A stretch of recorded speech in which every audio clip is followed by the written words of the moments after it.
Vamos lá, segundão. Olha só como as coisas são interessantes. Nós estamos dando aula de história e falando sobre mercado financeiro, sobre capitalismo, né? Apesar de vocês acharem de repente que as duas disciplinas são diferentes, mas elas são muito próximas, né? Sociologia fala muito da vida, né? Das pessoas, da vida, de como se formou uma sociedade, de como se forma uma sociedade, é claro. A gente também fala sobre as mazelas, né? Das situações de conflito que existe até hoje, né? Sobre essa questão de pessoas, né? Estratos, porquê dos porquês, que eu sempre falo para vocês. Hoje, em Sociologia, nós vamos falar sobre capitalismo industrial. Aí vocês vão compreender melhor ainda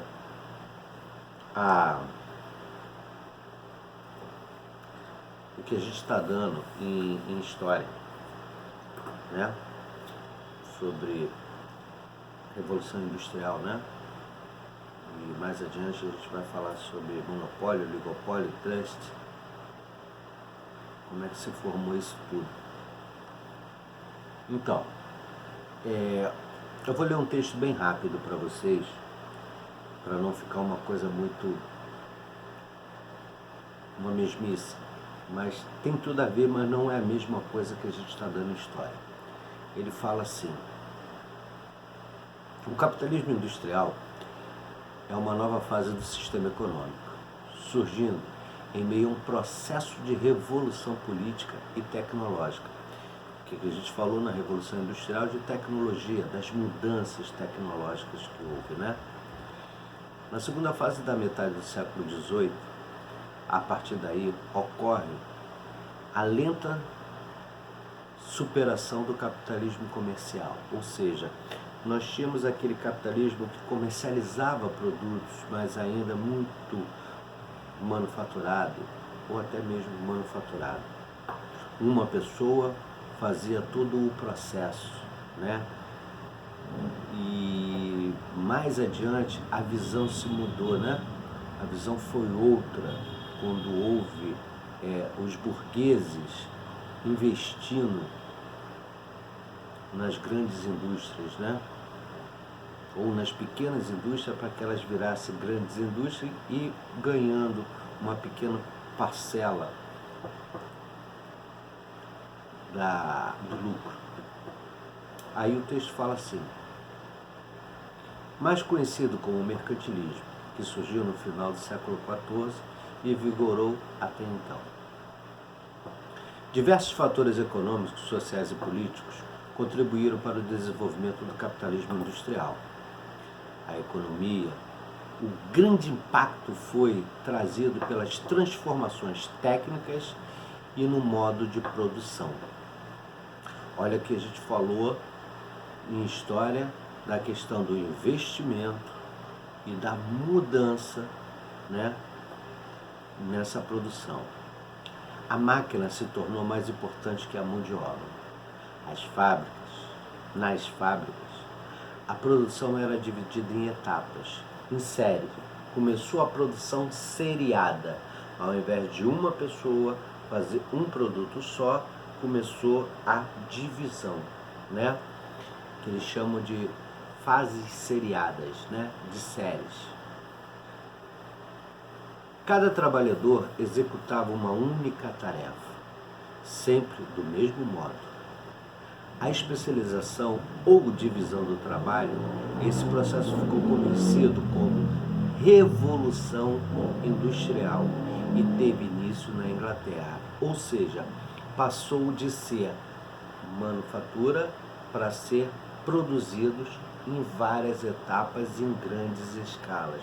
Uma pessoa fazia várias tampas de caneta, a outra pessoa várias birros da caneta, outras pessoas o corpo da caneta, outra pessoa fazia o conteúdo de dentro da caneta. Ou seja, houve uma revolução na indústria. Essa revolução fez com que aumentasse a produção devido às máquinas, à tecnologia, à invenção da energia elétrica e a invenção, obviamente, das máquinas a vapor, produzindo mais dando mais movimentação dentro das indústrias. Por fim, o sistema industrial instituiu duas novas classes opostas. Os empresários, que eram os donos das empresas, que obtinham o dinheiro, que era o dono do capital, né? No meio da produção, e os operários, que trabalhavam para os empresários, que vendiam sua força de trabalho em troca de salário. Com a exploração, após muitas horas de jornadas diárias e com condição insalubres, que muitas das vezes, gente, essas pessoas trabalhavam em torno de 14, 15, 16 horas de trabalho diariamente, em uma condição muito ruim de trabalho. Falta de higiene, falta de descaso, uma alimentação precária. Os trabalhadores passaram a se organizar em associações, ou seja, cada indústria que produzia um certo produto se movimentou e abriu uma associação dos operários, ou seja, hoje se chama de sindicato, sindicato dos professores, sindicato dos metalúrgicos, sindicato dos motoristas de carro forte, sindicato dos motoristas de ônibus, sindicatos, ou seja, antigamente eram associações, que dariam origem aos sindicatos. Diante desse quadro, vê-se então o surgimento de uma burguesia europeia. Europeia porque lá se começou essa revolução com a Inglaterra, com a Alemanha, né, que deu esse processo. Depois se estendeu para os Estados Unidos da América e mais adiante para o Japão. Que envolvida no pensamento iluminista, essa burguesia europeia do século XVII apoia as ideias do liberalismo econômico, vendo o trabalho como uma única fonte de riqueza. Focou-se no trabalho, na exploração de operários, da mão de obra e da produção, para se ganhar cada vez mais, pregando a livre concorrência e a não intervenção do Estado na economia. Ou seja, o Estado não mais manipulava a economia. Antes eram coisas estatais, ou seja, o Estado, nação, que tinha as fábricas, né? Depois passou as fábricas serem privadas. Abriu-se o mecanismo de privar essas fábricas, né? E os burgueses dominaram, investindo maciçamente nesse meio de produção, ou seja, as indústrias de base, que são as indústrias que manipulam toda essa ordem do mercado hoje em dia, né? Que é a indústria de ferro, de aço, as mineradoras, que são as indústrias de base, porque hoje tudo a gente precisa de uma indústria de base, né?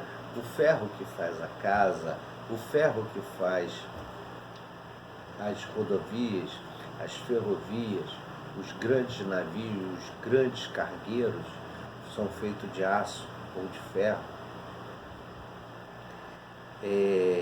que fazem os automóveis, os chassis dos automóveis, os chassis dos ônibus, tudo é feito com ferro. Então essa é uma indústria de base, ela se baseia que tudo começa por ali. Sem esse tipo de coisa, nós não fazemos uma geladeira, não fazemos um armário, não fazemos uma cadeira, nós fazemos uma TV, um notebook, um celular, ou seja, tudo envolve a indústria de base. Haja visto que nós temos estudado esses dois conceitos dessas forças de trabalho, né? A sociologia está falando sobre essa questão da origem do sindicato e foca muito por causa da exploração. Daí se começa o capitalismo e a briga do socialismo entre isso. Nós já tínhamos a doutrina marxista nesse período do século XVIII, que ele começou a implantar, né, por causa dessas revoluções dentro das associações, ele plantando esse conceito do socialismo, em que a divisão deveria ser iguais, tudo deveria ser dividido iguais, e não só uma pessoa, e só poucas pessoas que manipulavam esse capitalismo, esse capital, né? E aqui embaixo, gente, depois vocês vão ver que eu repeti, né, o último parágrafo que diz assim: diante desse quadro, vê-se então o surgimento de uma burguesia europeia, que, envolvida no pensamento iluminista do século XVII, apoia as ideias do liberalismo econômico, vendo o trabalho como única fonte de riqueza, pregando a livre concorrência e a não intervenção do Estado na economia. Eu fiz questão que vocês de repetir isso, porque isso daí sempre cai em prova de Enem, tá? Sempre cai.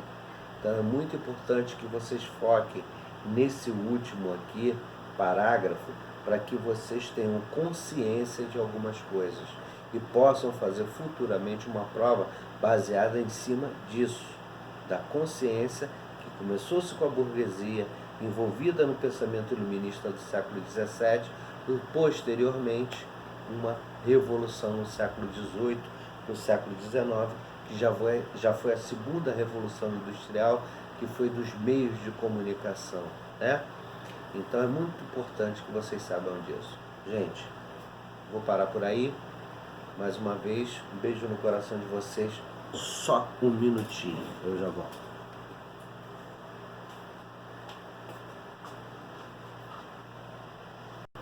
Então tá lá, Capitalismo Industrial, 24 de julho, que é a nossa aula, tá? Isso é um tema de dentro da página 48, e um texto feito por mim, esboçando aquilo que realmente foi o capitalismo industrial.